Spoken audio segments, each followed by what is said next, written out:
Hi, ನಮಸ್ಕಾರ ಎಲ್ಲರಿಗೂ. Welcome back to my channel Amulya tasty cooking. ಈ ವಿಡಿಯೋದಲ್ಲಿ ನಾನು ಈರುಳ್ಳಿ ಚಟ್ನಿ ಮಾಡೋದು ಹೇಗೆ ಅಂತ ತೋರಿಸ್ಕೊಡ್ತಿದ್ದೀನಿ. ಮೊದಲನೇದಾಗಿ ಈರುಳ್ಳಿನ ಈ ಥರ ಉದ್ದುದ್ದವಾಗಿ ಹೆಚ್ಚ್ಕೋಬೇಕು. ತುಂಬ ಚಿಕ್ಕದಾಗಿ ಹೆಚ್ಚಬೇಕು ಅಂತ ಏನಿಲ್ಲ. ಈ ರೀತಿ ಎಲ್ಲ ಈರುಳ್ಳಿನೂ ಮೀಡಿಯಮ್ ಸೈಜಲ್ಲಿ ಹೆಚ್ಚಿಟ್ಕೋಬೇಕು. ಈಗ ಒಂದು ಬಾಣಲೆಯಲ್ಲಿ ನಾನು 1 ಟೀ ಸ್ಪೂನಷ್ಟು ಮೆಂತೆಯನ್ನು ಹುರ್ಕೋತಾ ಇದ್ದೀನಿ. ಮೆಂತೆನ ಸಣ್ಣ ಉರಿನಲ್ಲಿ ಈ ಥರ ಕೆಂಪಾಗೋವರೆಗೂ ಹುರ್ಕೊಳ್ಳಿ.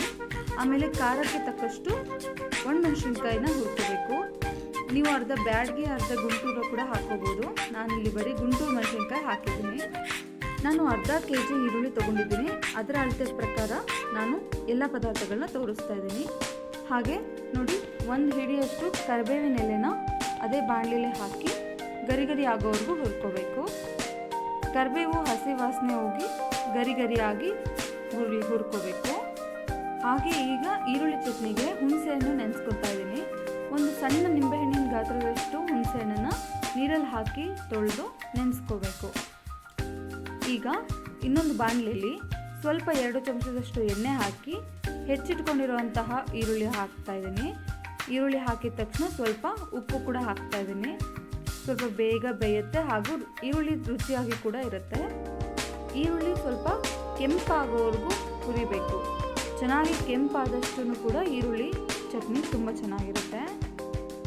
ಹಸಿ ಇದ್ದರೆ ಈರುಳ್ಳಿ ಚಟ್ನಿ ಚೆನ್ನಾಗಿರೋದಿಲ್ಲ. ನೀವು ಪೇಷನ್ಸಿಂದ ನಿಧಾನವಾಗಿ ಹುರ್ಕೊಳ್ಳಿ.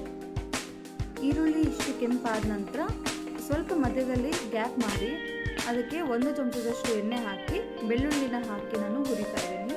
ಬೆಳ್ಳುಳ್ಳಿ ಈರುಳ್ಳಿ ಜೊತೆ ಹಾಕಿ ಹುರಿಬೇಕಾಗಿಲ್ಲ. ಕೊನೆಯಲ್ಲಿ ಸ್ವಲ್ಪ ಬಿಸಿ ಆದರೆ ಸಾಕು. ನೋಡಿ, ಈರುಳ್ಳಿನ ಇಷ್ಟರ ಮಟ್ಟಿಗೆ ಕೆಂಪಾಗಿ ಹುರ್ಕೋಬೇಕು. ಆವಾಗಲೇ ಚಟ್ನಿ ತುಂಬ ರುಚಿಯಾಗಿ ಬರುತ್ತೆ. ಈಗ ಈರುಳ್ಳಿನ ತಣ್ಣಗಾಗೋದಕ್ಕೆ ಬಿಟ್ಟು ಮಿಕ್ಸಿ ಜಾರ್ಗೆ ಹುರ್ಕೊಂಡಿರುವಂತಹ ಎಲ್ಲ ಪದಾರ್ಥಗಳನ್ನ ಹಾಕ್ಕೊಂಡು ಮಿಕ್ಸಿ ಮಾಡ್ಕೋಬೇಕು. ಮೆಂತ್ಯ, ಒಣಮೆಣಸಿನ್ಕಾಯಿ, ಕರಿಬೇವು ಹಾಗೆ ನೆನೆಸಿಟ್ಕೊಂಡಿರುವಂತಹ ಹುಣಸೆಹಣ್ಣು ಕೂಡ ಹಾಕ್ತಾ ಇದ್ದೀನಿ. ಹಾಗೆ ಈ ಚಟ್ನಿಗೆ ಇನ್ನೊಂದು ಮುಖ್ಯವಾದ ಪದಾರ್ಥ ಅಂತಲೇ ಹೇಳ್ಬೋದು, ಒಣಕೊಬ್ಬರಿ. ಒಂದು ಅರ್ಧ ಬಟ್ಲಷ್ಟು ಒಣಕೊಬ್ಬರಿ ತೊಗೊಂಡಿದ್ದೀನಿ ನಾನು.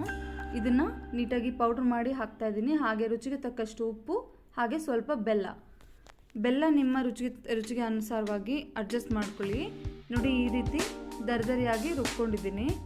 ಮೊದಲು ಈ ರೀತಿ ಎಲ್ಲ ಪದಾರ್ಥಗಳನ್ನ ರುಬ್ಬಿಬಿಟ್ಟು ನಂತರ ಈರುಳ್ಳಿ ಹಾಕಿದ್ರೆ ಚೆನ್ನಾಗಿರುತ್ತೆ.